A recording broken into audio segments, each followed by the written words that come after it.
Les 6 mensonges qui vous empêchent de mincir. Alors souvent, quand on a envie de mincir, on a des croyances limitantes, c'est-à-dire des croyances qui nous empêchent de nous y mettre, qui rendent la chose douloureuse et qui font que finalement on ne le fait pas. La première que j'entends très souvent, c'est « je vais devoir me priver ». Je vais devoir me priver, donc du coup, je vais pas me faire plaisir et donc ça va être dur, ça va être difficile, ça va être douloureux. C'est complètement faux. C'est vraiment une image peut-être associée à votre passé et à des moments où vous vous êtes privé ou peut-être des personnes dans vos familles qui ont fait des régimes à répétition qui se sont privés.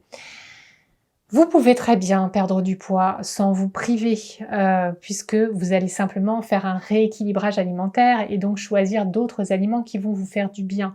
Alors oui, ça ne sera pas exactement le même plaisir que ce que vous avez au quotidien, mais vous pouvez très bien retrouver beaucoup de plaisir avec une alimentation saine. Et c'est justement le but d'un rééquilibrage alimentaire. Deuxième erreur que je rencontre quand même assez souvent, encore aujourd'hui, c'est « je dois faire beaucoup de sport ». Ça, c'est souvent la croyance des femmes qui sont restées aux années 80-90 sur la perte de poids et qui pensent qu'elles ont besoin de dépenser beaucoup de calories, de brûler beaucoup leur graisse pour que ça parte. Ça, c'est une grosse erreur parce qu'on sait aujourd'hui que 80% de la perte de poids se joue dans l'alimentation. Donc, il vous reste 20%, ça ne veut pas dire qu'il ne faut pas faire de sport. Évidemment, le sport est important, ça vous aide à rester en bonne santé, à limiter les douleurs.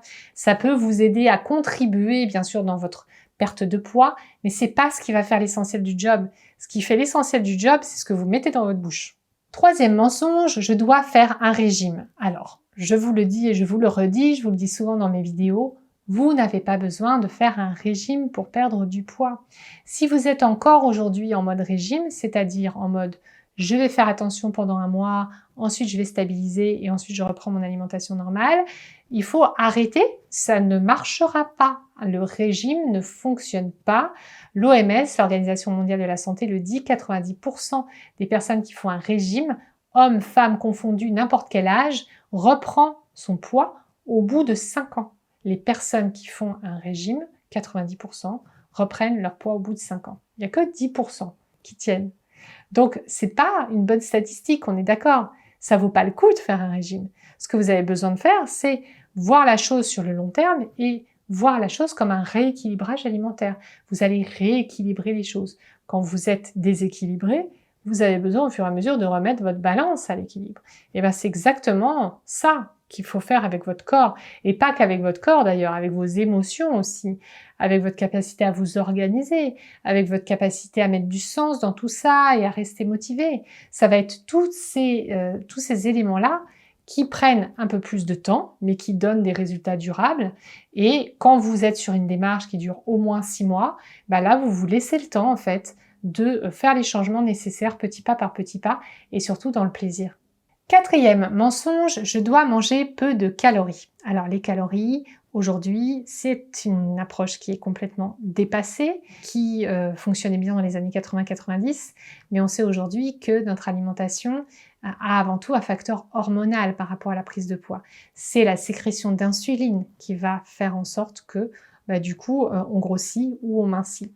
Et donc, cette sécrétion d'insuline, elle est directement dépendante du taux de sucre qu'on a dans notre sang, qui lui-même est directement dépendant de ce qu'on mange. Plus on va manger des choses sucrées, des choses qui sont riches en glucides, spécialement en glucides rapides, plus on va avoir une prise de poids élevée. Et la seule façon, pour le coup, hormonalement parlant, et c'est notre corps qui fonctionne comme ça, de perdre du poids, c'est d'avoir une insuline plus basse. Et pour ça, ça se passe avec une alimentation qui est peu riche en glucides et ça se passe aussi grâce au jeûne intermittent. Cinquième mensonge, je dois éviter de manger gras. Non, non, non et non. Le gras, c'est la vie. Le gras, il est bon pour vous à partir du moment que c'est une bonne source de gras. Évidemment, allez plutôt vers du gras végétal, par exemple dans les avocats, dans l'huile de coco, dans l'huile d'olive, dans l'huile de colza. Mais le gras qu'on a diabolisé beaucoup dans les années 90, même encore dans les années 2000, est en fait une excellente source de perte de poids, puisqu'on le voit par exemple avec la diète cétogène, c'est un régime qui est entièrement basé sur le gras, et les gens arrivent à perdre du poids, et même plus ils mangent gras, plus ils perdent du poids. Donc on sait aujourd'hui que le gras va favoriser l'état de cétose, c'est-à-dire l'état où vous pouvez utiliser vos graisses internes. Et donc, non, le gras n'est plus un problème, n'est pas un problème. Alors bien sûr, je ne peux pas faire des généralités pour tout le monde. Si vous avez du cholestérol, par exemple, c'est un peu différent. Si vous avez un historique de maladie cardiovasculaire, bien sûr aussi c'est différent.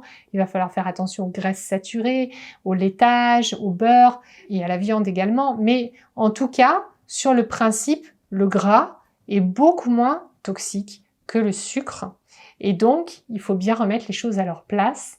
Quand vous voulez perdre du poids, il ne faut pas forcément manger sans gras, bien au contraire parfois.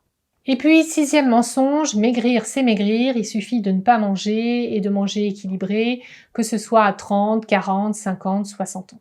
Alors là, je ne suis pas d'accord du tout avec ça.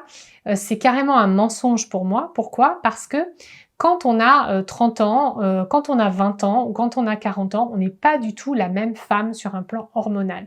Nos hormones, à partir de 40 ans, commencent à nous jouer des tours et ça continue jusqu'à l'âge de 50 ans, 55 ans avec la ménopause. Pour la plupart des femmes, c'est à peu près dans ces âges-là que ça se joue. Et cette période-là, elle dure 20 ans, entre 40 et 60 ans. On va avoir des conséquences qui sont liées à la périménopause, qui inclut à la fois la préménopause, la ménopause et la postménopause. Et toute cette période-là, en fait, est compliquée dans la vie d'une femme. Et on a très peu de ressources, on est très peu éduqué, on nous informe très peu. Alors que, en fait, si on comprenait mieux notre fonctionnement hormonal, on pourrait perdre du poids beaucoup plus facilement. Voilà donc les 6 mensonges que j'entends très souvent et qui peuvent vous empêcher de mincir dans les bonnes conditions.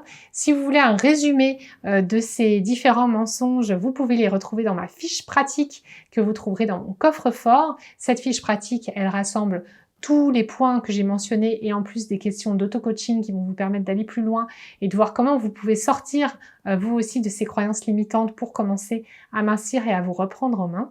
Vous retrouverez pour ça le lien qui s'affiche là dans la vidéo ou aussi en barre d'infos en dessous de cette vidéo.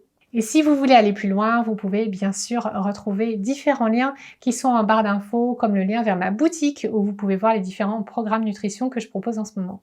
Si vous n'êtes pas abonné, abonnez-vous à ma chaîne s'il vous plaît, ça m'aide tellement, ça me motive. Ça fait des années que je fais des vidéos sur YouTube et la seule raison pour laquelle je les fais, c'est parce que vous êtes toujours de plus en plus nombreux abonnés à cette chaîne et ça me donne du baume au cœur et ça me donne envie de continuer à vous donner tous mes conseils nutrition. Donc abonnez-vous s'il vous plaît si ce n'est pas déjà fait et puis aussi pensez à mettre un petit pouce si vous avez aimé cette vidéo et un petit commentaire pour me dire voilà, qu'est-ce que vous pensez de ces conseils? Est-ce que vous êtes d'accord avec moi? Où est-ce que vous en êtes de votre perte de poids? Et aussi si vous avez des idées de vidéos, que vous voulez que j'aborde d'autres sujets, que je réponde à vos questions, écrivez-moi parce que des fois je manque un peu d'idées et vos idées sont les bienvenues pour venir nourrir ma réflexion et nourrir mes nouvelles vidéos. Je vous dis à très bientôt pour une future vidéo nutrition, santé et bien-être et d'ici là, prenez soin de vous.